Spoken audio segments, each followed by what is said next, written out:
Assalamualaikum warahmatullahi wabarakatuh. Alhamdulillah. Wassalatu wassalamu ala Rasulillah Muhammad ibn Abdillah wa ala alihi wa sahbihi wa man walah. Subhanaka la ilma lana illa ma 'allamtana innaka antal alimul hakim. Rabbi shrah li sadri wa yassir li amri wahlul 'uqdatan min lisani yafqahu qawli. Amma ba'du. Alhamdulillah, ibu-ibu sekalian saya muliakan, hadiah indah di mana Allah mengizinkan kepada kita untuk menghadapnya. Bukan main. Siapa kita ini sampai diizinkan Allah untuk bolak-balik menghadap kepada Allah Subhanahu wa taala dalam salat-salat kita. Saya pernah dengar dari para guru-guru kami, guru-guru saya. Mereka mengatakan di saat orang salat, di saat kamu salat, di saat saya salat, bukan hanya karena saya mau sholat, kamu mau sholat, akan tetapi karena kamu dianggap mulia di mata Allah, sehingga Allah izinkan dirimu untuk menghadap padanya. Ketika saya sholat, bukan hanya karena saya mau sholat, akan tetapi karena saya punya nilai di mata Allah, sehingga Allah izinkan kepada saya untuk menghadap padanya. Sebaliknya, ketika kamu tidak mau sholat, bukan hanya karena kamu tidak mau sholat, akan tetapi karena kamu sudah jatuh dalam pandangan Allah, terhina dalam pandangan Allah, sehingga Allah tidak lagi mengizinkan kepadamu untuk menghadap kepadanya. Ketika seseorang tidak sholat, bukan hanya karena dia tidak mau sholat, akan tetapi karena ia sudah tidak lagi bernilai di mata Allah, sehingga Allah tidak izinkan dia untuk menghadap padanya. Teman-teman, saudariku sekalian yang saya muliakan, kalau bicara tentang sholat nih teman-teman, ada 4 tingkatan, ada 4 kelas. Untuk kamu melihat sholatmu sudah ada di kelas yang mana. Kalau saya boleh bilang kelas teratasnya nih kelas bisnis, oke lah ya. Kelas bawahnya lagi kelas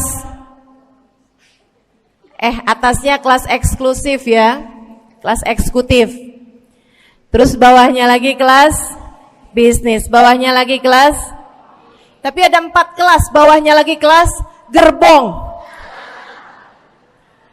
Nggak naik dalam kereta nih ya. Kelas yang paling bawah kita bahas nih, kelas gerbong nih. Kayaknya naik di atasnya nih ya, gerbongnya. Teman-teman sekalian, orang yang di saat mengerjakan sholat, dia kerjakan juga, tapi merasanya sebagai beban. Ya ampun, udah maghrib aja, baru juga asar. Ya ampun, males banget dah. Ini gak ada rusuh nih. Kita kan lagi jalan-jalan nih. Kita kan lagi belanja nih di Tanah Abang. Kita jamaah aja gimana sholatnya. Nah ini orang-orang yang menganggap sholatnya sebagai beban. Malas kalau disuruh sholat, terutamanya subuh. Terutamanya sholat subuh. Ini Allah ceritakan orang-orang yang seperti ini adalah kelompoknya orang munafik. Naudzubillah. Alladzina idza qamu ila sholati qamu kusala. Orang-orang yang kalau disuruh sholat bangun juga sih, tapi malas banget. Setan nih nemenin dia, kayak naroin batu di atas kepalanya, bikin dia berat mau ngerjain sholat. Kalau lagi tidur, ngipas-ngipasin matanya, bobo aja lagi. 5 menit lagi, 5 menit lagi. Bangun-bangun udah siang. Pernah terjadi padamu?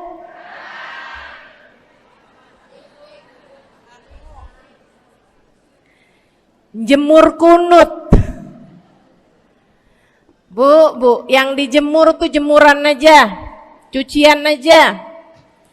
Jangan sampai jemur kunut. Kunutnya dijemur ya.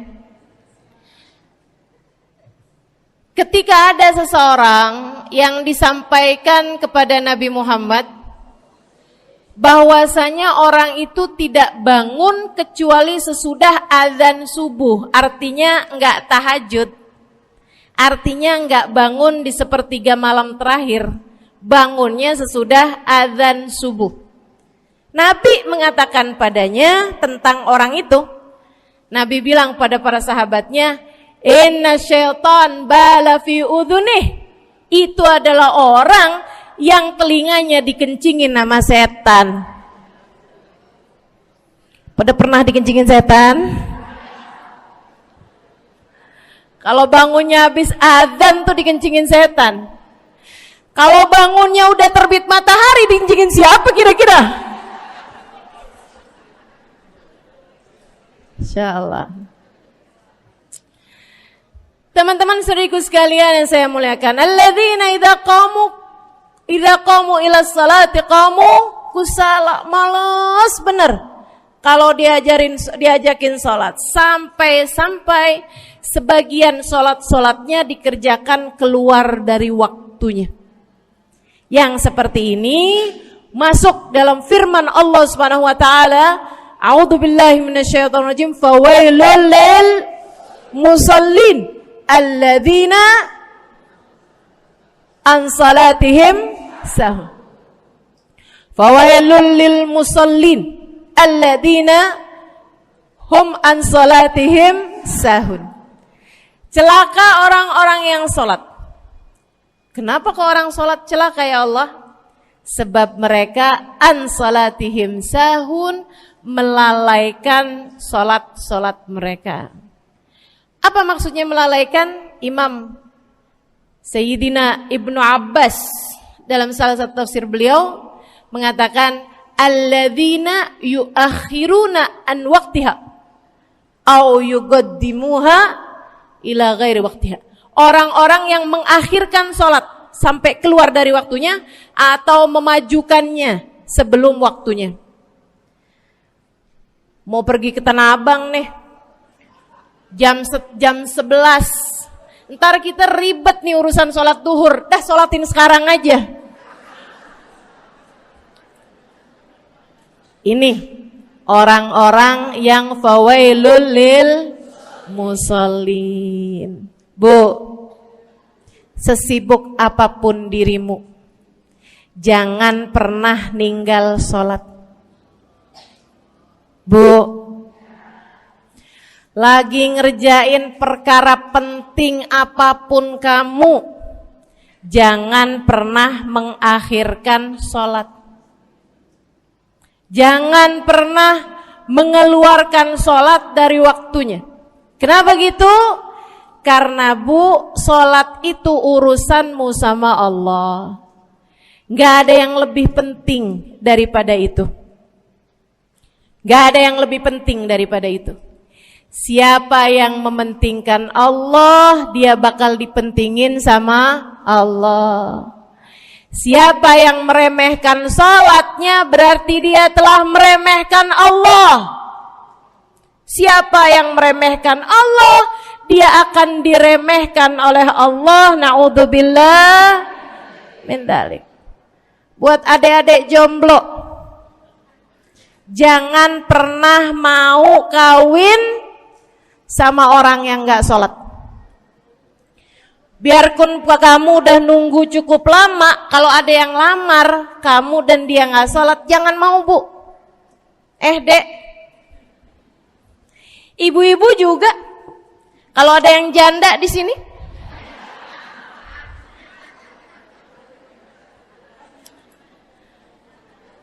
terus ada yang lamar kamu, Walaupun di garasinya ada kijang,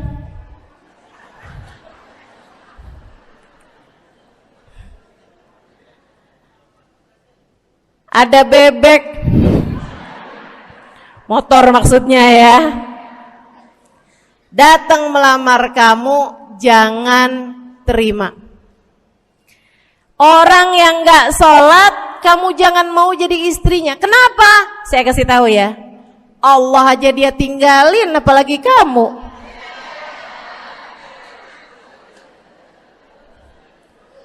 Allah aja dia tinggalin. Siapa yang tidak berguna baginya peringatan Allah, maka tidak akan berguna baginya peringatan dari siapapun.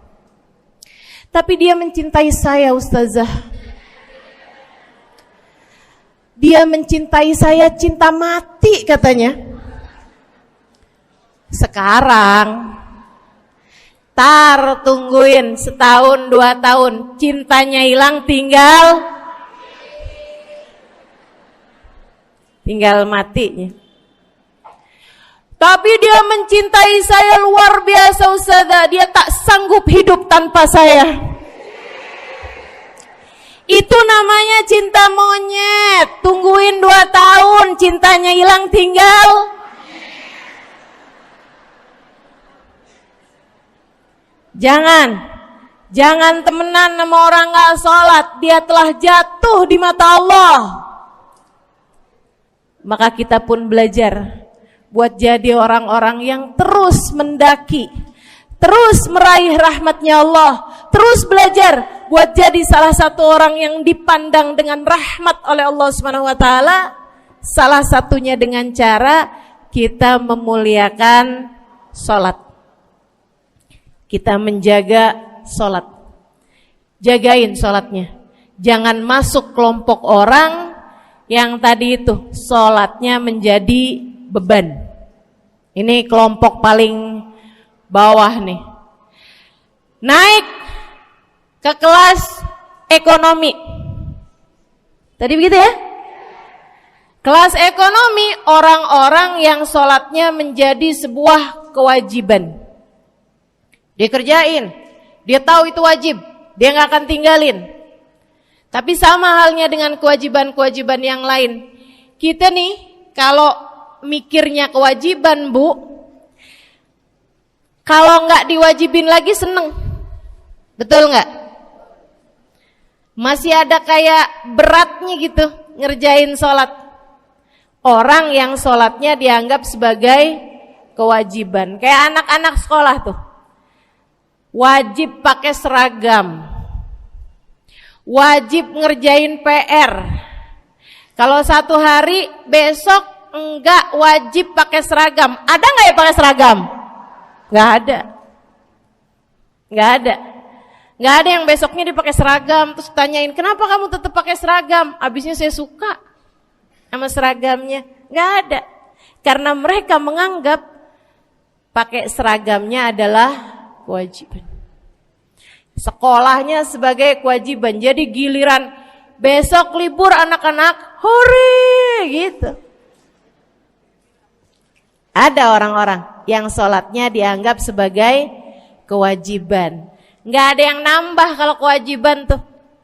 Sholat sunnah boro-boro, sholat wajib aja kalau bisa dibikin sesingkat mungkin akan dilaksanakan dengan cara yang sesingkat-singkatnya.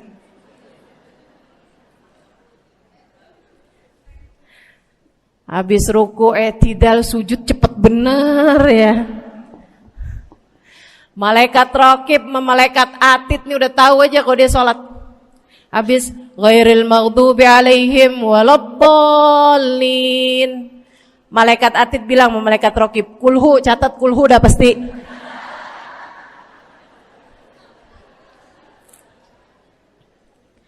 Kulhu aja gak kelar-kelar. Teman-teman saudariku sekalian yang saya muliakan, sholatnya dianggap sebagai sebuah kewajiban. Nggak nambah dengan sunnah, namanya wajib. Kita naik lagi insyaallah. Sholatnya kita naikkan dari yang kewajiban kita naik menjadi kelas bisnis, sholatnya sebagai sebuah kebutuhan. Bu, mudah-mudahan nih ibu-ibu, teman-teman semuanya yang sedang menyimak kajian pada hari ini, saya doakan, karena saya berharap saya pun juga didoakan agar menjadi salah satu orang yang sudah berada dalam tingkatan ini. Sholat kita tahu adalah kebutuhan kita. Sama kayak kebutuhan makan, Bu. Ibu kenyang nggak kalau makan nasi doang 2 piring? Kenyang. Siapa yang bilang nggak kenyang? Kalau kamu makan nasi doang sepiring, kenyang apa nggak kenyang? Kenyang. Akan tetapi pasti ibu-ibu mau nambah dah. Nambah apaan? Lauk. Nambah lauknya. Ada ikan asin, ada sayur asem. Langsung pada lapar nih. Ada sambal. Masya Allah, ada tempe goreng. Udah ibu ya, tetangga lewat kagak nyadar. Masya Allah. Teman-teman sekalian, kita nambah, bahkan udah kenyang pun kita masih cari lagi tambahan. Makanan apa nih yang bisa kita makan? Karena kita tahu makan adalah sebuah kebutuhan kita. Kita perlu sama makan. Kita butuh sama makan. Maka demikian pula dengan orang-orang yang sholatnya sudah dia tahu adalah sebagai sebuah kebutuhan. Cukup sih duhur 4 rakaat, dia nambah. Ada qobliyahnya, ada ba'diyahnya. Jam-jam 9 pagi nggak ada sholat wajib sih, tapi pengen ngemil, ya Bu ya, dengan cara kerjain sholat duha. Malam-malam abisnya isya, ampun mau tidur, ingat katanya Nabi, pesannya kepada Sayyidina Abu Hurairah, wasani habibi, kata Abu Hurairah, an utir qabla an anam. Kekasih saya Nabi besar Muhammad, kata Abu Hurairah, kasih pesan pada saya untuk jangan tidur sebelum sholat witir. Jadi habis kelar sholat isya langsung sambung sama witirnya. Dia tahu sholatnya adalah sebagai sebuah kebutuhan. Kebutuhan. Saya butuh untuk sholat karena saya butuh kepada Allah. Saya perlu sholat karena saya perlu kepada Allah.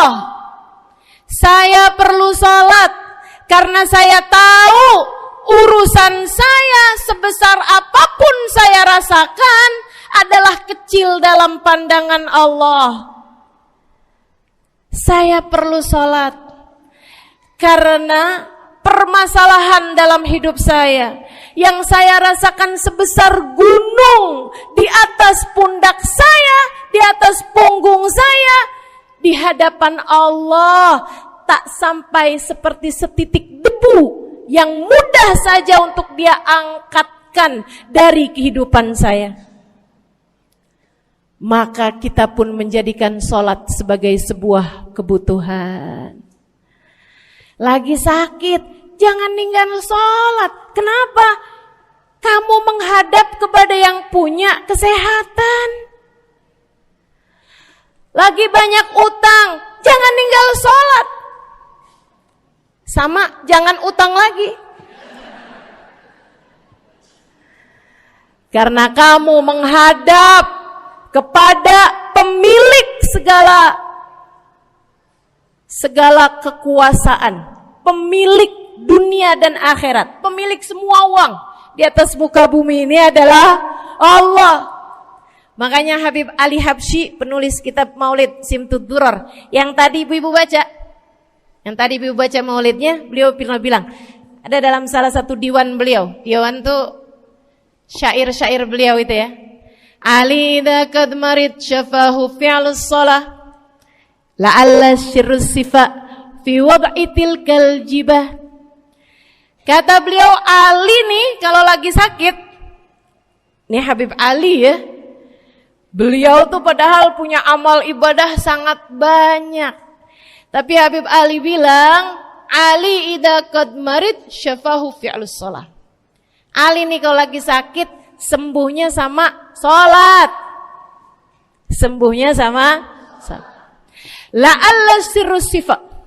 Rasa-rasanya memang Allah letakkan rahasia kesembuhan ada pada fi wad'i tilkal jibah, terletakkannya jabhah kita, dahi kita di tempat sujud. Di sana semua permasalahan-permasalahan dalam hidupmu menjadi ringan. Saat kamu meletakkan dahimu di tempat sujud, kamu berbisik lirih kepada Allah, akan tetapi suaramu didengar sama yang punya arsy. Akan tetapi suara bisikanmu didengar segenap malaikat-malaikat yang ada di atas langit. Kemudian mereka mendoakanmu sehingga Allah mengatakan wasjud waqtarib, sujudlah kamu. Posisi sujudmu itu waqtarib akan membuatmu menjadi dekat dengan Allah Subhanahu wa taala. Sujudlah dan mendekatlah kepadaku, kata Allah. Agrab ma yakunul 'abd min rabbih fahuwa sajid, kata Nabi Muhammad. Fa'akthiru fihi du'a faqamin an yustajabulah.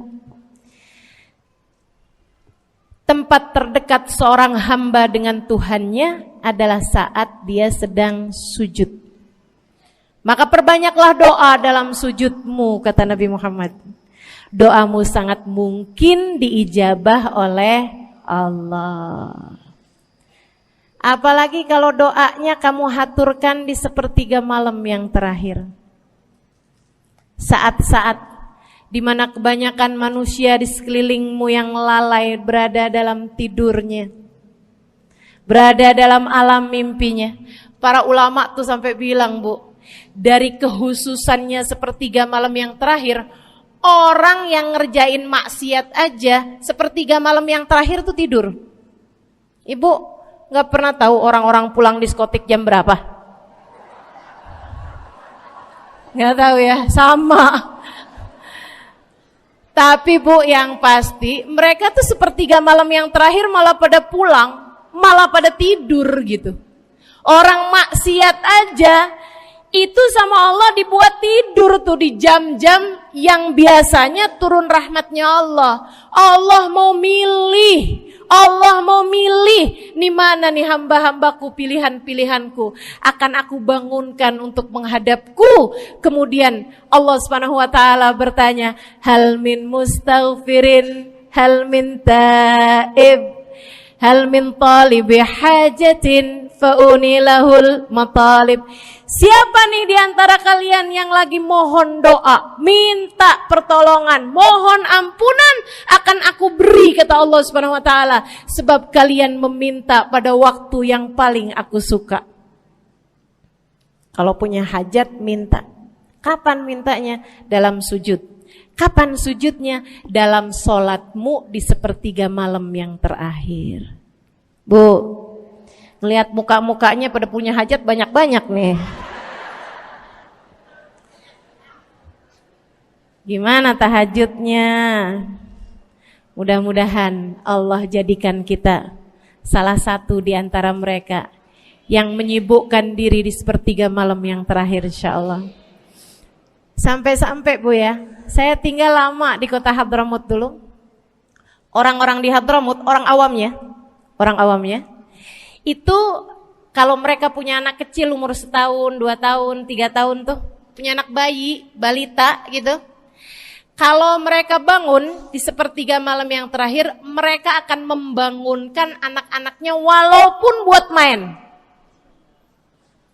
Alasannya 2. Yang pertama, agar mereka terbiasa bangun di jam-jam segitu. Nantinya kalau besarnya mereka jadi udah kebiasaan bangun di jam segitu, gampang ngerjain tahajud. Alasan yang kedua, ibu-ibu sekalian, agar anugerah, karunia, rahmat, pemberian Allah yang Allah turunkan di sepertiga malam yang terakhir, anak-anak mereka pun berhak untuk mendapatkannya karena mereka tidak sedang dalam keadaan tidur dan dalam keadaan berjaga. Kan kebalik sama orang kita. Anak-anak kita, cucu-cucu kita kalau bangun jam segitu kita tidurin lagi, masih malam nak, masih malam. Mama masih ngantuk nak. Masya Allah. Ibu, saya punya ibunya guru saya. Saya punya guru salah satunya dan yang tercinta di hati saya, Sayyidil Habib Umar bin Hafid. Guru saya. Beliau punya ibu namanya Hubabah Zahra. Almarhumah, baru meninggal masa-masa deket pandemi.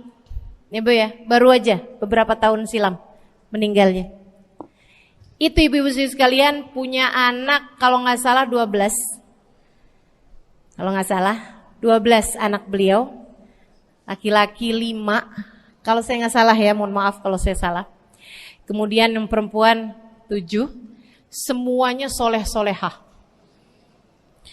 Semuanya Bu, jadi orang-orang yang luar biasa, yang terutamanya anak yang pertama yaitu Habib Ali Masyhur, jadi mufti pada zamannya di Kota Tarim. Sampai wafatnya beliau masih sebagai mufti.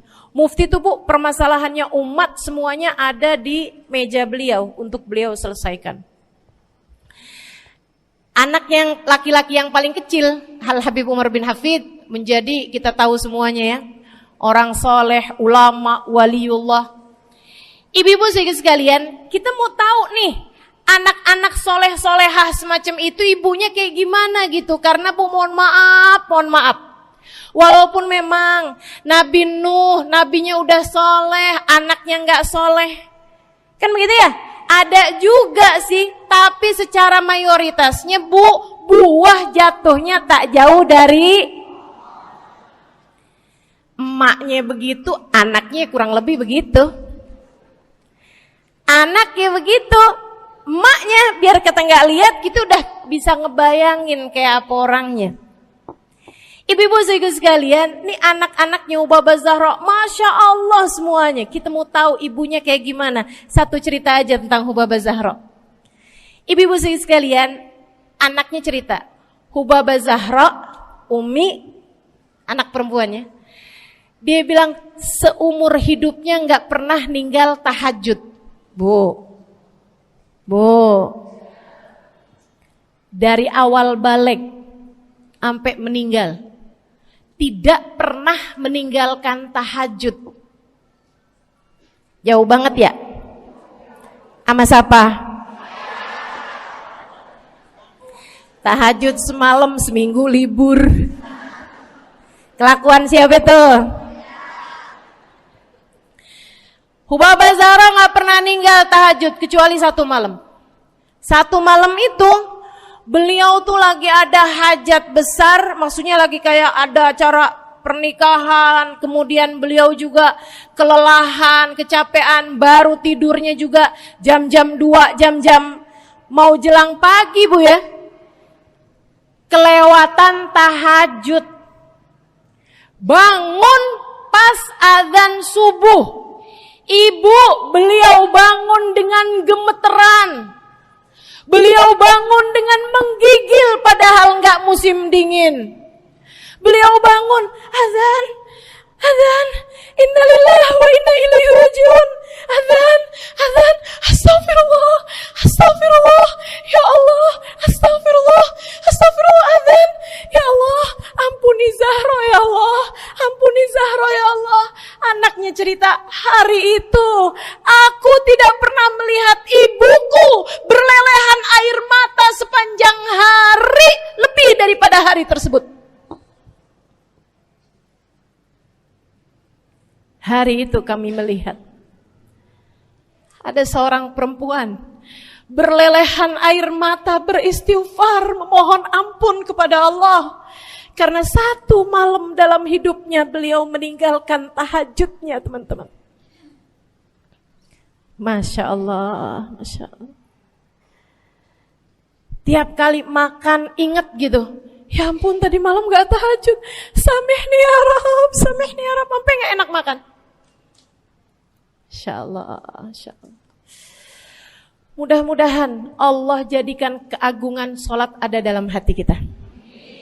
Sholat kita jadi kebutuhan. Insya naik tingkat eksekutif, teman-teman. Tadi saya ulangin lagi dah, karena ibu-ibu kan suka rada lupaan. Kelas yang paling bawah, kelas apa tadi? Gerbong. Menjadikan sholatnya sebagai beban. Kelas berikutnya menjadikan sholat sebagai kewajiban. Naik lagi menjadikan sholat sebagai kebutuhan. Tingkat terakhirnya ada hamba-hamba tercinta di sisi Allah yang menjadikan sholat mereka sebagai sebuah hiburan dalam hidupnya, hobi dalam hidupnya. Diawali, dicontohkan oleh baginda kita Nabi besar Muhammad yang mengatakan dalam hadis sahihnya, wa ju'ilat qurratu aini fis shalah, wa ju'ilat qurratu aini fis shalah. Dijadikan, kata Nabi Muhammad, Allah telah menjadikan, dijadikan li untukku qurrat aini, kesenanganku dalam kehidupan, kebahagiaanku ada pada, hobiku ada pada as-shalah, salat. Nabi itu orang yang kesenangan beliau, hobi beliau adalah salat. Kana idza faza'ahu amrun aladha ila shalah. Kata para sahabat meriwayatkan, Nabi kalau lagi dengar kabar-kabar yang gak enak, segera menuju kepada sholat. Nabi kalau udah ada kabar-kabar Rasul pasukan kita terkalahkan di medan peperangan, Nabi ngelihat Bilal. Kemudian Nabi Muhammad nanya, udah dekat waktu sholat Bilal? Sebentar lagi Rasul, arihni bihaya Bilal, arihni bihaya Bilal. Yuk Bilal, sampaikan diri saya Bilal, tolong hibur diri saya Bilal. Segera azan dan kita akan sholat bersama-sama wahai Bilal. Kesenangan beliau, hobi beliau dalam sholat, dalam hidup adalah sholat.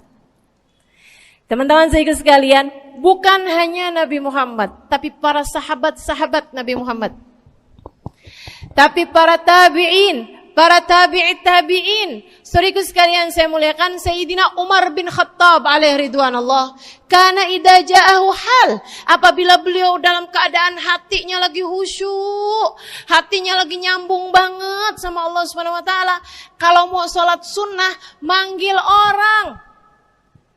Beliau salat dalam masjid, ada orang mau salat sunnah, ada orang lagi baca Quran dipanggil sama beliau. Kamu saya bayar ya.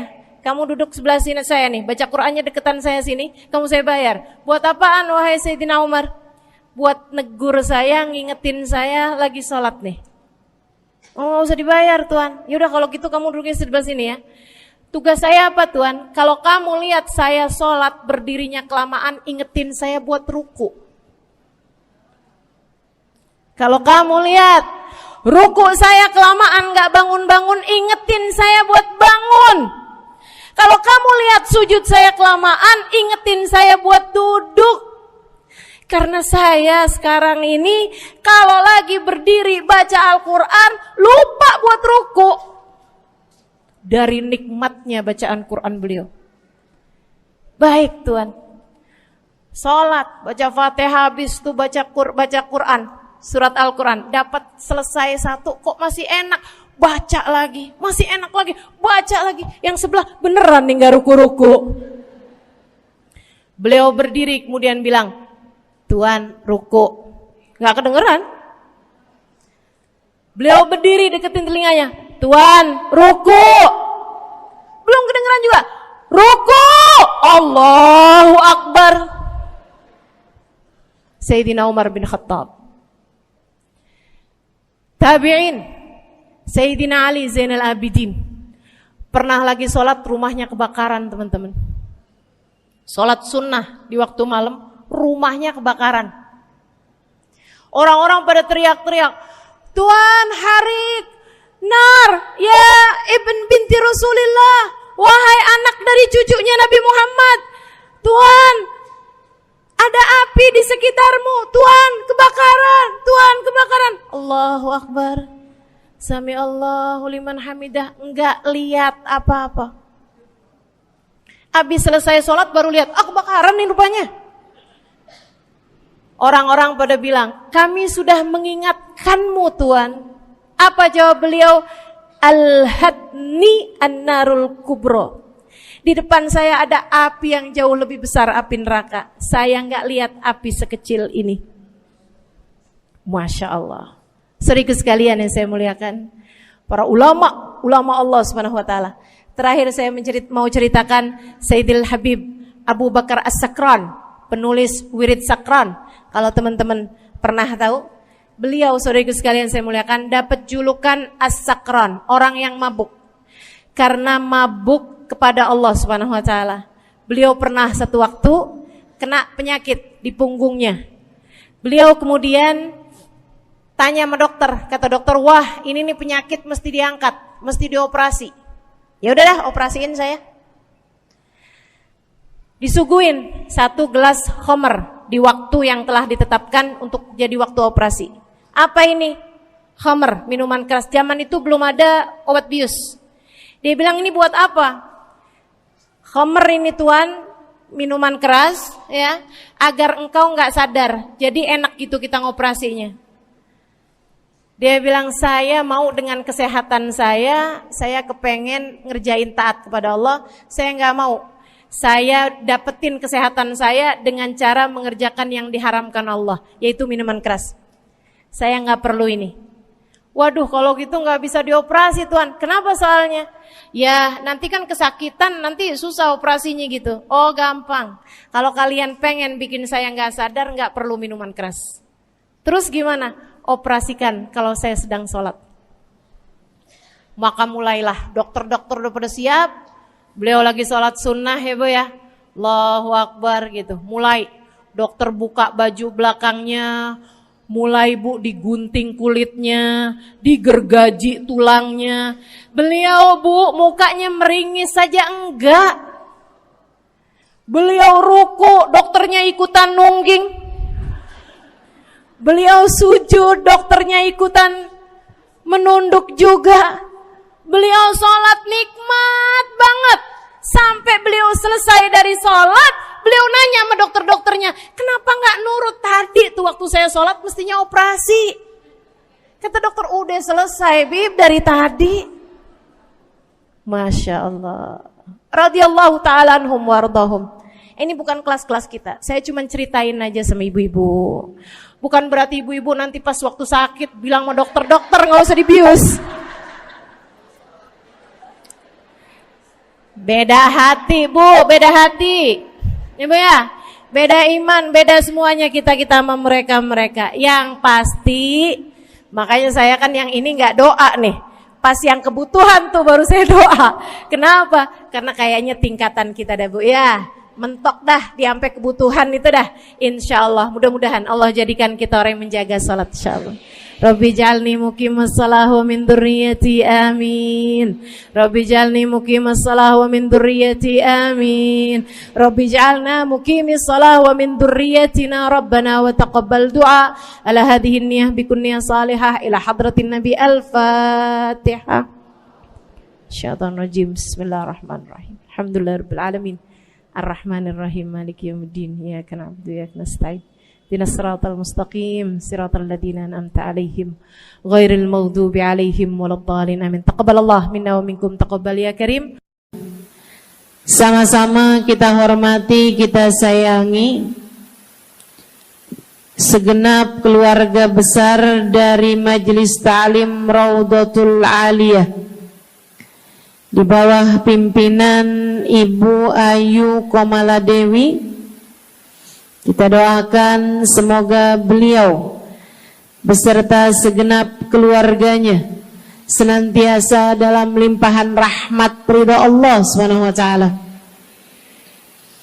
Juga kita doakan Ustazah Nabilah Al-Haddad sebagai pengasuh di majelis ta'lim ini, sebagai pimpinan di majelis ta'lim ini, Bu Ayu dan Ustazah Nabilah sekeluarga semuanya insyaallah senantiasa dalam pandangan kasih sayang Allah SWT. Panjangkan umurnya, disehatkan badannya, dimudahkan urusannya, kabulkan hajatnya, semakin dicinta Allah SWT dan Rasulnya. Para ustadzah, para hubabah, para syarifah, para pimpinan pondok pesantren, para pimpinan majelis ta'lim, yang mudah-mudahan semuanya dalam limpahan rahmat ridha Allah SWT, serta tentu saja semua yang hadir di majelis ini, baik ibu-ibu, kakak-kakak, adik-adik, anak-anak, yang mudah-mudahan semuanya dirahmati Allah, disayang Allah, dibahagiakan Allah, diistiqomahkan jalannya menuju ridha Allah Subhanahu wa taala, insyaallah diistiqomahkan jalannya menuju surga Allah Subhanahu wa taala. Amin ya rabbal alamin. Qul amantu billah thumma istaqim, kata Nabi Muhammad sallallahu alaihi wasallam kepada seorang pemuda yang meminta nasihat, ya Rasulullah ausini, wahai Rasul tolong nasihati aku. Kita kalau ketemu orang mulia jangan minta duit, Bu. Kita kalau datang ketemu sama orang-orang yang kita tahu doanya mustajab, sangat soleh, hidupnya baik, apalagi jika dia adalah kekasih-kekasih Allah Subhanahu wa taala. Kamu kalau berjumpa dengan ulama, jangan minta sesuatu yang duniawi. Tirulah para sahabat ketika berjumpa dengan Nabi Muhammad. Biasanya mereka meminta satu dari dua hal. Yang pertama, mereka minta doa.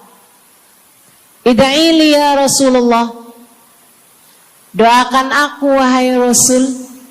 Ibu juga gitu.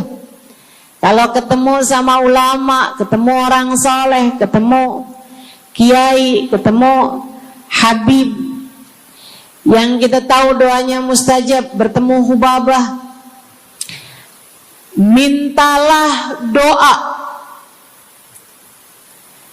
Tapi jangan hanya sekedar urusan doa duniawi, Bu. Doa duniawi itu yang gimana, Ustazah?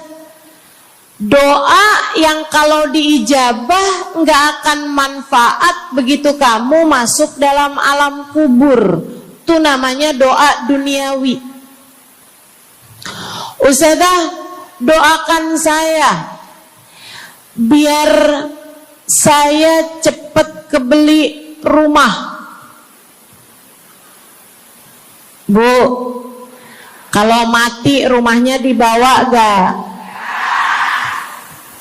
Ustazah, doakan saya kepengen beli HP baru. Dibawa gak HP-nya? Enggak. Itu namanya doa duniawi. Ustazah, Doakan biar suami saya tambah cinta.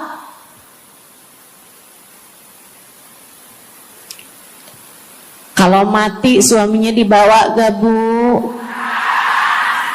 Walaupun kamu mau, dia gak bakalan mau Bu. Sesuatu yang sifatnya duniawi. Ustazah, doakan biar anak saya soleh. Duniawi apa bukan? Bukan.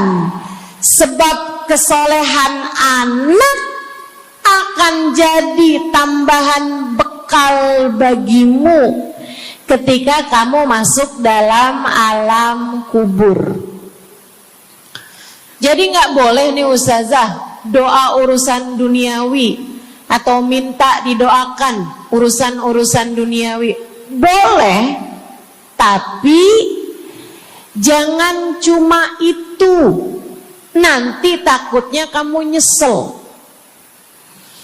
Kalau selama di dunia kamu doanya hanya untuk urusan dunia, takutnya begitu masuk dalam kuburan sudah tidak ada lagi doa yang akan Allah ijabah untukmu ketika kamu ada dalam alam kubur nanti. Sayang. Jadi kalau doa, prioritaskan urusan akhirat. Insya saya berasa banget jadi orang yang sering dimintain doa, sekaligus juga sering minta doa. Saya kalau ketemu orang soleh, ketemu habaib, ketemu hubabah, saya akan minta doa, gak pernah minta duit saya. Ida'ili ya hubabah, ida'ili ya habib. Serius sekalian, sebagai orang yang sering juga dimintain doa, Ustazah doakan saya. Banyak tuh. Saya merasakan perbedaannya saat saya ada di Tarim sama ketika saya sudah pulang dan kembali ke negeri ini. Waktu saya di Tarim, orang kalau minta doa sama saya, usik berdoa, tolong ya doain saya. Saya suka tanya, doa apa? Selalu aja, hampir semuanya mengatakan hal yang sama. Ida'ili bihusnil khatimah. Doakan saya biar husnul khatimah. Begitu nyampe ke Indonesia, kalau ada orang bilang, Ustazah doain saya, biasanya lanjut tuh, doanya minta apa langsung dibilang, gak pakai tanya. Ustazah doain saya biar utang cepat lunas.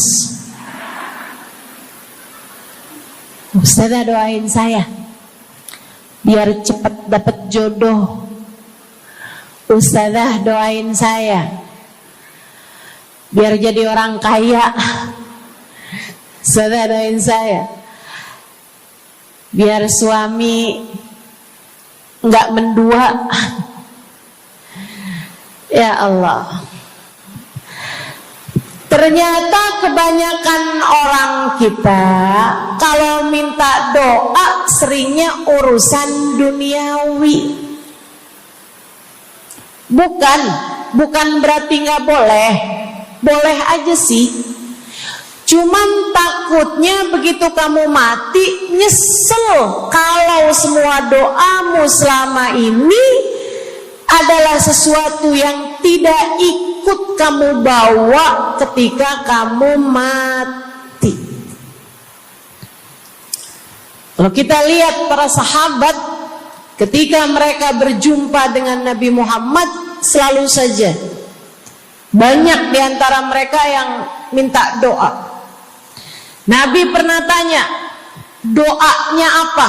Macem-macem jawaban para sahabat. Ada yang begini, Harithah menjawab, ida'ili an yarzuqani Allah asyhada fi sabilih. Rasul, doakan saya biar saya dikaruniai mati syahid di jalan Allah. Ada lagi yang lain doanya, ya Rasulullah, id'ili an yarzuqani Allah murafaqatan bika ya Rasulullah.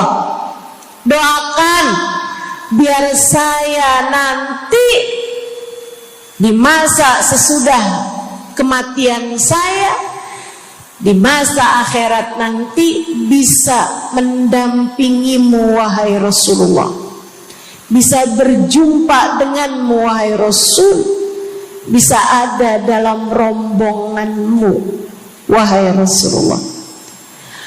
Doa-doa yang sangat ukhrawi, doa-doa yang sangat akhirat, karena mereka sudah faham tujuan hidup sesungguhnya adalah mencari ridha Allah Subhanahu wa ta'ala. Tujuan hidup sesungguhnya adalah bergerak menuju surga Allah Subhanahu wa ta'ala. Tujuan hidup sesungguhnya adalah berpulang kepada Allah dalam keadaan Allah ridha kepada kita. Sahabat tuh minta didoakan, sama yang kedua minta nasihat. Kita juga nyontoh, kalau ketemu orang soleh, kalau ketemu ulama, kalau ketemu habaib, ketemu kiai, ketemu bunyai, ketemu hubabah, ketemu ustadzah, ketemu ustad, minta nasihat. Selain daripada minta doa, mintalah nasihat. Hal ini dicontohkan oleh para sahabat kepada Nabi Muhammad. Datang seorang pemuda berjumpa Nabi Muhammad sallallahu alaihi wasallam. Kemudian bertanya, ya Rasulullah, ausini, wahai Rasulullah, berikanlah nasihat kepadaku ini. Nabi Muhammad tersenyum, senang, bangga, karena mengerti bahwa umatnya faham apa yang harus diminta dari nabinya. Nabi berkata kepadanya, "Qul amantu billah tsumma istaqim." Kata Nabi Muhammad, ucapkanlah, aku beriman kepada Allah, kemudian istiqomahlah kamu di jalan Allah. Nasihat Nabi Muhammad buat pemuda tersebut, nasihat Nabi Muhammad buat pemuda-pemuda umatnya sepanjang zaman, nasihat Nabi Muhammad buat umatnya baik yang muda maupun yang tua, baik laki-laki maupun perempuan, baik yang pintar maupun yang kurang pintar. Semua umatnya dinasehati sama Nabi Muhammad. Karenanya akan saya sampaikan hal ini kepadamu hari ini. Quli, ucapkanlah, amantu billah, aku beriman kepada Allah. Tsumastaqimi, kemudian istiqomahlah kamu, wahai saudariku, di jalan Allah.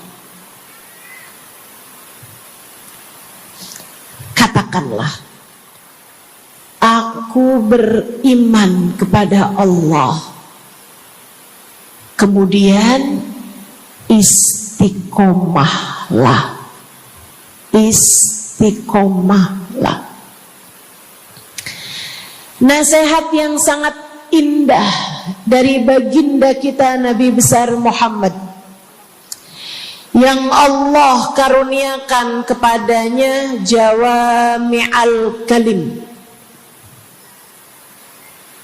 dapat selalu berbicara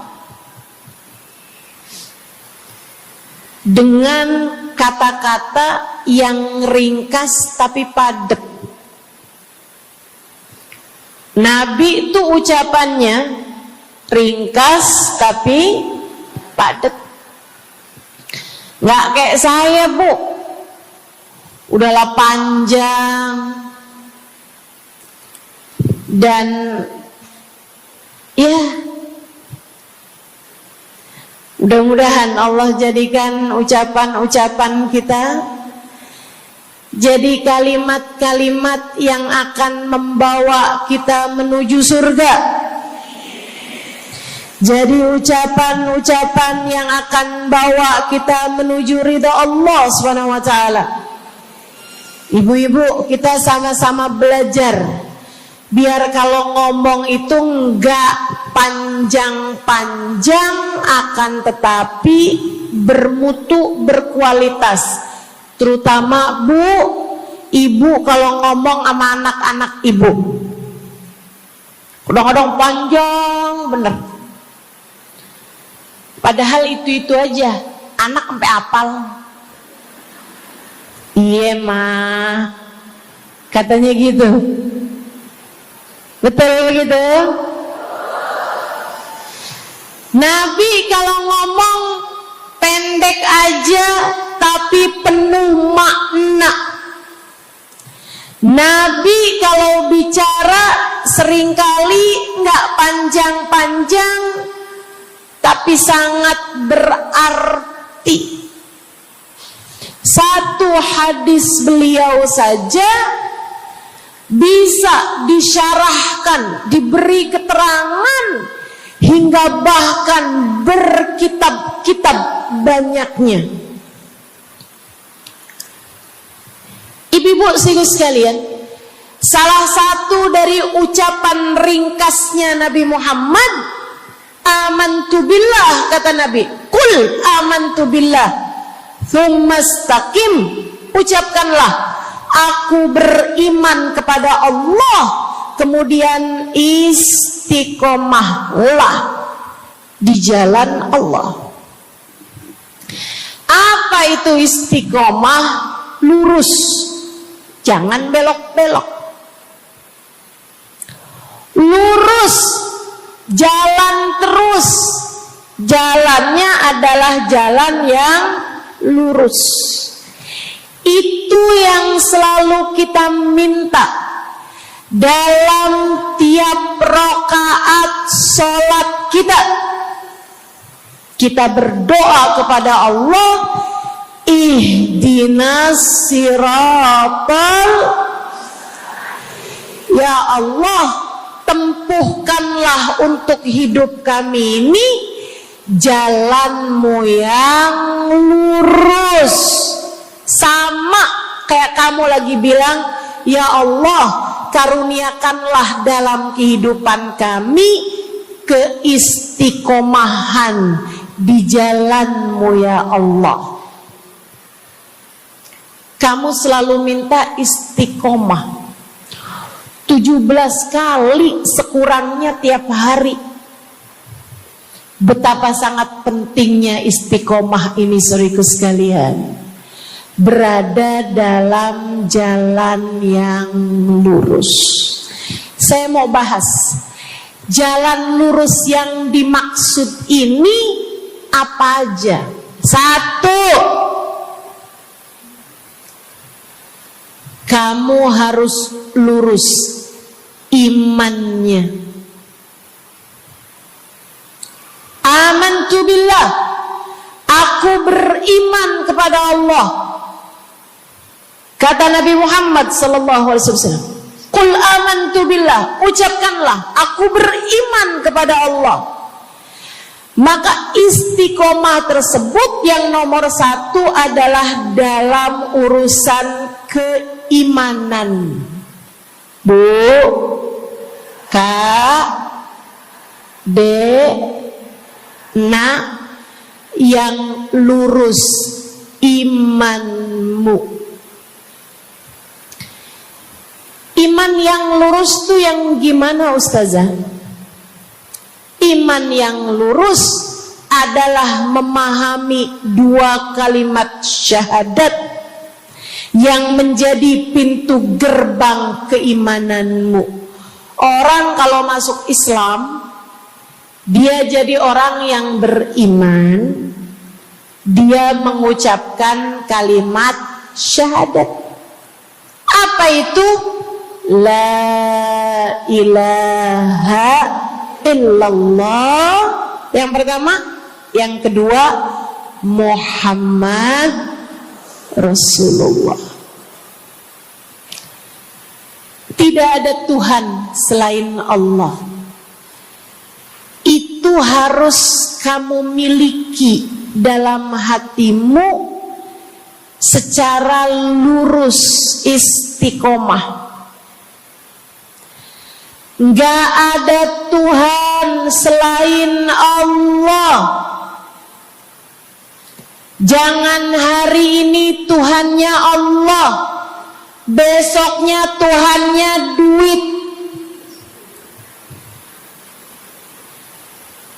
Apapun aja yang disuruh sama duit, yang ada duitnya, yang haram-haram pun diterjang.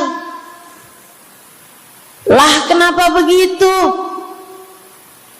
Saudaraku sekalian, Qul amantu billah, ucapkan, aku beriman kepada Allah. Aku faham arti la ilaha illallah. Tidak ada Tuhan selain Allah.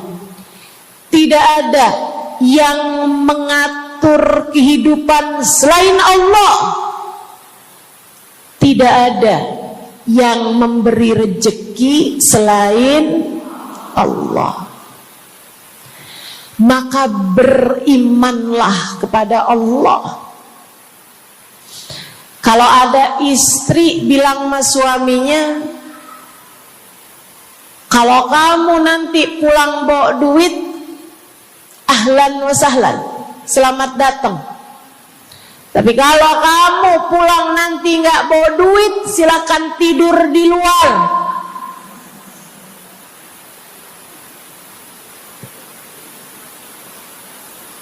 Kamu sepertinya kurang beriman. Kamu lupa bahwa pemberi rezeki bukan suamimu, melainkan yang ngasih rezeki itu cuma satu, Bu. Namanya bukan pekerjaan, bukan atasan, bukan pemerintah. Yang ngasih rezeki cuma Allah Subhanahu wa ta'ala. Maka berimanlah atas hal itu. Jangan nyalahin si ini, nyalahin si itu. Imanmu benerin. Imanmu benerin. Banyak orang saya liatin itu suka pada repot urusan rezeki. Banyak banget. Di dunia ini nih banyak yang suka repot urusan rezeki. ngejar dunia abis-abisan, ngejar duit segala macam cara, sampai omongannya nggak jadi omongan orang beriman. Waktu dibilangin jangan nyari rejeki yang haram, cari rejeki yang halal. Jangan berani ngambil yang bukan hakmu. Dia bilang begini nih, ya ustazah nggak tahu zaman sekarang, jangankan nyari yang halal, nyari yang haram juga susah saja.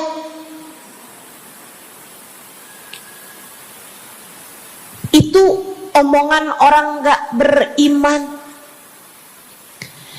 Kamu mesti ngerti dulu, kalau yang kamu minta adalah urusan rezeki, dengerin.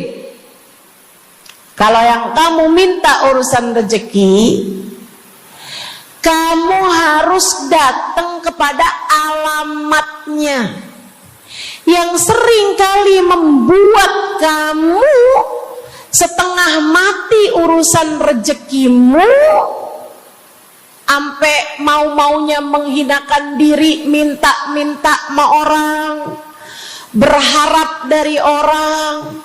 Seorang ibu berharap dari anaknya, seorang istri berharap dari suaminya. Saudariku sekalian, yang sering kali membuat kamu tersiksa urusan rezeki adalah karena kamu salah alamat. Kamu salah alamat. Kamu sedang tersesat jalan. Kamu sedang salah arah. Makanya jadinya kemana-mana kamu nggak nemu. Orang alamatnya aja salah. Ini kalau kamu mau ke Kubah Mas, tapi kamu perginya ke Taman Mini, nyampe apa nggak nyampe? Dapat apa enggak majelisnya? Nggak dapat. Kenapa? Salah alamat. Yang dicari Kubah Mas, kamu perginya ke Keong Mas.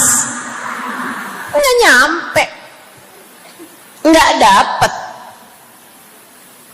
Saya kasih tahu padamu, alamat rezekimu ada pada Allah.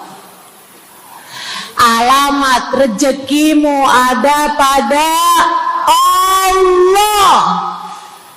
Alamat rezekimu ada pada Allah.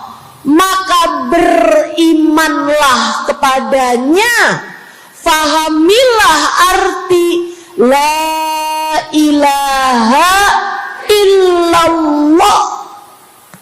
Tidak ada Tuhan kecuali Allah. Gak ada yang ngasih rezeki selain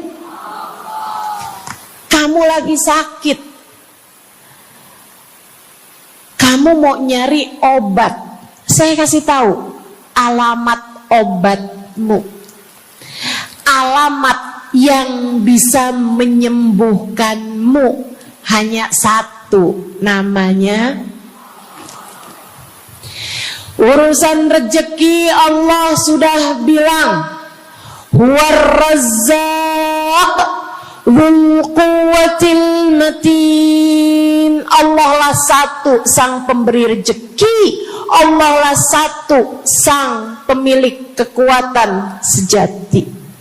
Jadi kamu kalau mau nyari rezeki, datanglah ke alamatnya, datanglah kepada Allah. Kamu lagi mau nyari kesehatan, jangan salah alamat. Datanglah kepada sang pemilik kesehatan. Alamatnya yaitu Allah yang telah mengatakan, fa idza maridtu fa huwa yashfin. Katanya Nabi Allah Ibrahim, apabila saya sakit, maka hanya Allah lah yang maha menyembuhkan. Berarti nggak boleh pergi ke dokter gitu Ustazah? Silahkan pergi ke dokter, pergi ke apotik, datang kepada orang yang doanya mustajab, minta didoakan. Tapi semua hanyalah sebab, semua hanyalah wasilah. Sang penyembuh sejati adalah Allah. Saudariku sekalian yang saya muliakan, kalau kamu merasa saya lemah Ustazah, gak punya kekuatan, kalau kamu merasa saya bodoh Ustazah, saya tidak mengerti di mana alamat ilmu, di mana alamat pengetahuan. Bu, Kak, Nak, anak-anak nih yang masih lagi belajar di pondok pesantren, yang masih lagi belajar di mana-mana, saya kasih tahu padamu, alamat ilmu ada pada Zat yang Maha Satu, namanya Allamal insana malam ya'lam. Allah lah yang mengajari manusia apa yang tidak dia ketahui. Pengen dapat ilmu, datanglah kepada Allah. Pengen punya kekuatan, datanglah kepada Allah. Saya udah tua Ustazah, saya janda pula Ustazah, saya nggak punya kekuatan ya Ustazah. Kekuatanmu hanya ada pada Zat yang Maha Satu, Allah Subhanahu wa Ta'ala. Datanglah selalu padanya. Imanmu jangan biarkan ia naik turun. Imanmu biarkan ia kokoh di dalam hatimu. Jangan percaya kalau ada yang bilang kekuatan ada pada uang. Jangan percaya. Percaya hanya satu aja, kekuatan ada pada Allah. Jangan percaya orang bilang kekuatan ada pada kecantikan. Kalau kamu cantik, kamu kuat, suamimu gak akan kemana-mana. Jangan percaya, Bu. Percaya hanya satu aja, kekuatan ada pada Allah Subhanahu wa Ta'ala. Kamu takut terjadi hal-hal yang buruk bagimu, bagi anak-anakmu. Kamu kepengen ada yang jaga. Ibu, gak usah pusing-pusing mau nyari bodyguard, gak usah pusing-pusing mau sewa security, pengamanan. Sebab sang pemberi keamanan hanya satu, namanya Wallahu ya'simuka minan nas. Hanya Allah satu yang dapat menjagamu dari kejahatan manusia. Qul a'udzu birabbin nas. Katakanlah, aku berlindung kepada sang penjaga manusia, sang pemelihara manusia, sang pengasuh manusia. Allah Subhanahu wa ta'ala. Berimanlah padanya, istiqomahlah. Bu, gak ada yang bisa bikin orang meninggal selain Allah. Gak ada. Tapi dia ditabrak orang, Ustazah. Kalau gak ditabrak dia gak bakalan mati. Kamu kebalik. Justru karena dia harus mati, Allah jadikan dia ditabrak. Jelas? Ini imannya mesti yang benar nih. Jangan kamu kira ini ada dokter malpraktek sehingga dia kemudian meninggal dunia. Jangan kamu kira karena salah minum obat dia mati. Bukan, ibu-ibu sekalian, justru karena dia harus mati, karenanya kemudian ketemu sama dokter yang malpraktek lah, ketemu sama obat yang salah lah. Itu hanya sebab kematiannya itu sendiri. Allah udah bilang, idza jaa ajaluhum la yastakhiruna sa'atan wa la yastaqdimun. Apabila datang ajal seseorang, enggak ada siapapun yang bisa memajukan barang semenit pun, enggak ada yang bisa memundurkan meski sesaat sekalipun. Enggak ada. Emang udah kepastiannya. Waktunya mati ya mati, Bu. Gak ada yang bisa menghidupkan, sekaligus tidak ada yang bisa mematikan selain Allah. Itu artinya istiqomah dalam iman. Tapi tunggu dulu, sebelum saya lanjutkan istiqomah yang lain. Selain beriman kepada Allah, kamu juga harus beriman kepada Nabi Muhammad. Kamu harus beriman kepada Nabi Muhammad. Beriman bahwa beliau adalah, a'udzubillahi minasyaitonirrajim, qul innama ana basyarum mithlukum yuha ilayya. Dua-duanya harus seimbang. Innama ana basyarum mithlukum, tapi juga yuha ilayya. Katakanlah wahai Nabi Muhammad, aku adalah seorang manusia seperti kalian.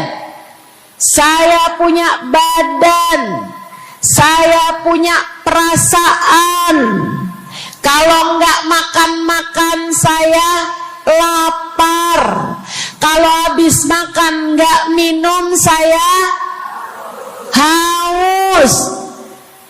Kalau beberapa hari saya nggak tidur, saya ngantuk. Qul innama ana basyarun.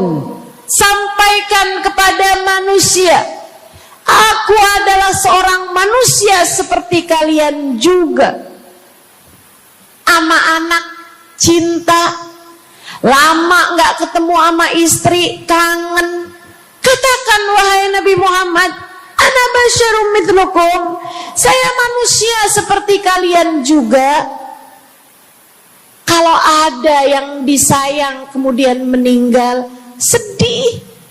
Karena Nabi adalah seorang manusia. Tapi tunggu dulu, beliau tidak hanya sekedar manusia, Itu adalah satu sisi kehidupan Nabi Muhammad. Jangan lupa, innama ana basyarum mithlukum, tapi yuha ilayya, aku diberi wahyu, aku hamba wahyu, aku berbincang-bincang dengan Allah, kalian tidak. Aku berbicara langsung dengan Allah, kata Nabi Muhammad, kalian tidak. Aku dituruni malaikat Jibril, kalian tidak. Aku diberi wahyu Al-Quran 30 juz, kalian tidak barang seayat pun. Nih, kalau saya perhatikan, imannya umat manusia yang beriman kepada Allah sekalipun menjadi cacat ketika tidak beriman kepada Nabi Muhammad. Lihatin, mohon maaf, orang Yahudi, Bu, beriman kepada Allah. Kamu kalau nanya sama orang Yahudi, Tuhanmu siapa? Allah. Tapi mereka enggak beriman kepada Nabi Muhammad. Apakah mereka disebut orang yang beriman? Tidak. Orang Nasrani, apakah mereka beriman kepada Allah? Iya. Tapi apakah mereka beriman kepada Nabi Muhammad? Tidak. Apakah mereka beriman? Tidak. Bahkan umat Islam ada yang mempercayai sesudah Nabi Muhammad ada nabi yang lain, namanya Mirza Ghulam Ahmad, sehingga mereka menyebut agama mereka Islam, tapi agama Islamnya pakai ada kelanjutannya, Islam Ahmadiyah. Apakah mereka beriman? Tidak. Sebab syarat iman selain la ilaha illallah juga ada Muhammad Rasulullah. Bahkan, Bu, ada banyak di antara kita orang-orang yang iman kepada Allah luar biasa, tapi kalau urusan kepada Nabi Muhammad, kalau lagi diceritain Isra Mi'raj, dia bilang Nabi Muhammad tuh gak usahlah segitu amat diperayakan Isra Mi'rajnya. Nabi Muhammad tuh Isra Mi'raj cuman sekedar ruhnya aja, badannya nggak pakai Isra Mi'raj. Jadi Nabi itu orang ngelihatnya kayak tidur aja, ruhnya aja yang melayang-layang. Isra Mi'raj bener, tapi ruhnya aja, badannya nggak pakai pergi. Jadi kalian nggak usah berlebih-lebihan sama Isra Mi'raj. Oh, kenapa gitu? Kamu gak percaya sama Isra Mi'raj, sama badan-badannya Nabi sekalian, kamu gak percaya. Kenapa? Ya karena itu gak masuk akal. Manusia kan gak bisa kayak gitu. Nabi Muhammad kan manusia. Kamu lupa bahwa Nabi walaupun manusia, beliau adalah yuha ilayya. Beliau adalah hamba wahyu. Ketika diceritakan tentang mukjizatnya Nabi Muhammad yang bisa memperbanyak makanan, bahkan ada ghazal, ada rusa yang berbicara dengan Nabi Muhammad, ada unta yang sujud kepada Nabi Muhammad, ada pohon yang datang kepada Nabi Muhammad dengan mencabut akarnya, kemudian berjalan dengan akarnya menuju Nabi Muhammad. Ketika dipanggil, kemudian sujud pohon tersebut kepada Nabi Muhammad sallallahu alaihi wasallam dan bertanya, "Mengapa engkau memanggilku wahai Nabi?" Dia nggak percaya, nggak masuk di akal. Itu hanyalah dongeng. Kita bilang tapi hadisnya sahih, riwayatnya Ibnu Mas'ud yang menceritakan hal itu, hingga bahkan Sahibul Burdah menuliskannya. Katanya Sahibul Burdah Imamul Busiri, ja'at lidakwatihil asjaru sajibatan tamshi ilaihi ala saqin bila qadami. Datang ketika dipanggil sama Nabi Muhammad pepohonan. Mereka datang dengan, mereka berjalan dengan akar-akar mereka, kemudian sujud di hadapan Nabi Muhammad. Ini tentang iman. Mereka nggak percaya. Mereka ngakunya paling beriman. Mereka ngakunya paling lurus imannya. Tapi kenapa kalau mengenai Nabi Muhammad kamu menjadi timpang? Ketika melihat orang ramai-ramai bersolawat kepada Nabi Muhammad, mereka kegerahan. Ketika melihat orang-orang ramai datang ke majelis-majelis maulid, merayakan, bergembira atas lahirnya Nabi Muhammad, mereka kegerahan sampai mereka bikin GAM. Apaan tuh? Gerakan anti maulid. Oh, ada lagi mereka menyebut diri mereka GAS. Apaan tuh? Saya tanya. Gerakan anti solawat lah. Kenapa kamu kegerahan sama Nabi Muhammad? Hah?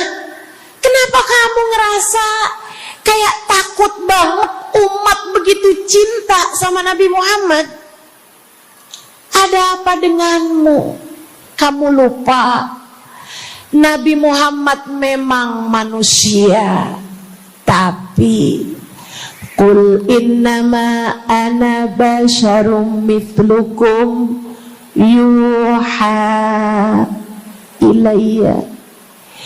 Jangan pernah pisahkan Nabi, meskipun beliau seorang manusia seperti kita, tapi beliau adalah hamba wahyu. Beliau adalah hamba wahyu. Kamu gerah banget orang bersolawat sama Nabi Muhammad. Ada masalah apa sama kamu? Kamu gerah banget orang baca maulid Nabi Muhammad. Bahkan ada orang-orang yang ngaku paling Islam, tapi gerah banget ngelihat orang berziarah ke makam Nabi Muhammad. Ada masalah apa sama kamu? Yang bermasalah bukan kami umat Nabi Muhammad. Yang bermasalah adalah imanmu. Sebab ketika kita diminta beriman kepada Nabi Muhammad, jangan hanya fokus kepada kemanusiaan Nabi Muhammad, fokuslah pula kepada beliau sebagai hamba wahyu.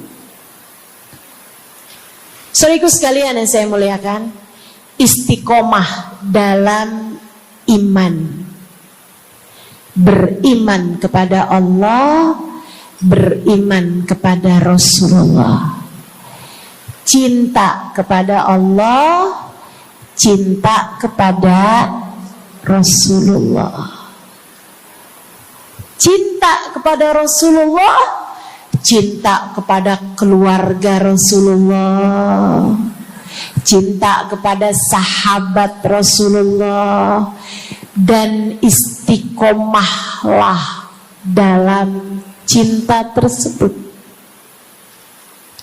Jadi istiqomah menuju ridha Allah yang pertama adalah istiqomah dalam iman.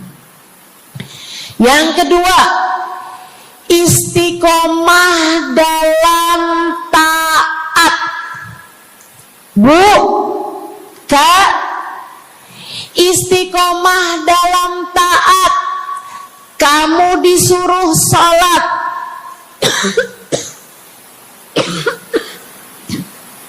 istiqomahlah.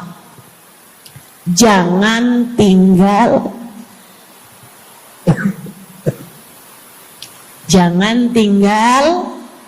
sholat.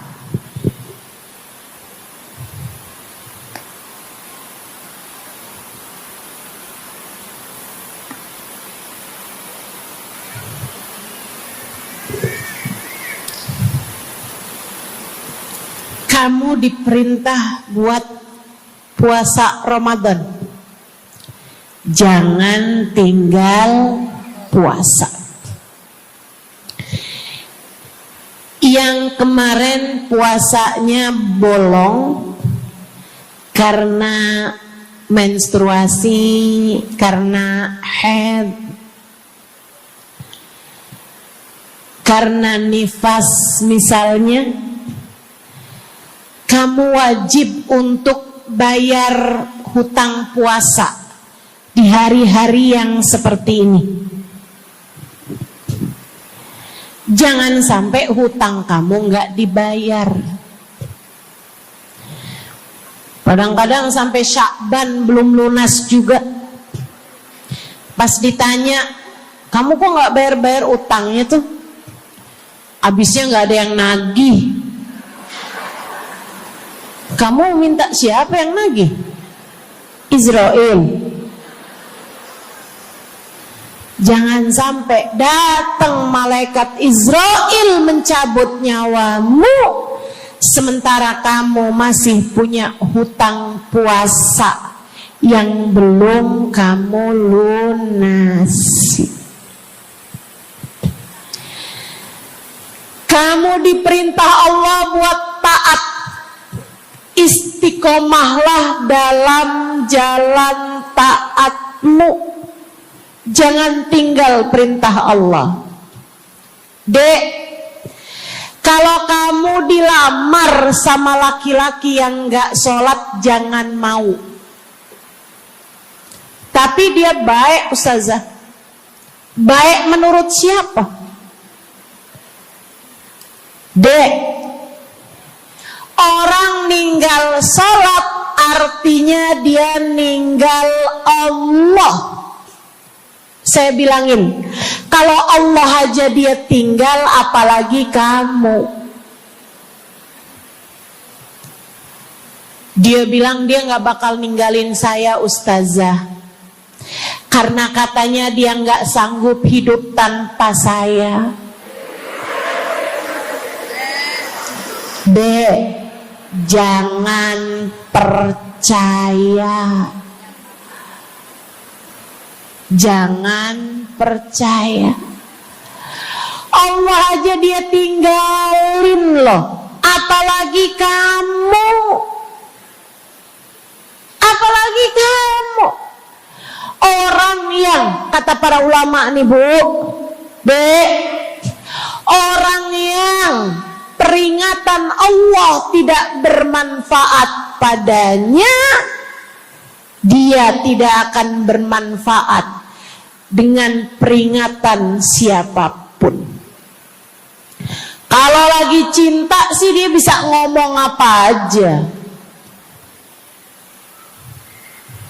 Tapi percayalah, yang bisa ninggal Allah, dia bisa ninggal siapapun. Istiqomahlah di jalan Allah. Istiqomah di jalan Allah.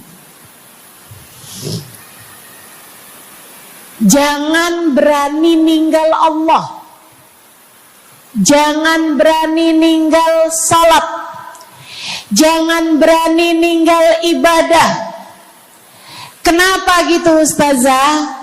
Karena yang pegang nasib kamu Allah. Ini nasihat abah saya yang akan saya pegang sampai kapanpun. Abah saya pernah pulang-pulang dari kerjanya, dia cerita, abah tadi ketemu sama orang yang dulu abah pengen jadi kayak dia. Dia itu dulu waktu zaman abah muda, abah kepengen kayak dia. Ganteng, kaya, sehat, orang tuanya kaya, dia bisa sekolah. Abah kepengen sekolah, gak ada biayanya. Abah harus bantu orang tua buat nyari nafkah, sehingga akhirnya putus sekolah. SD aja gak tamat, kata abah saya.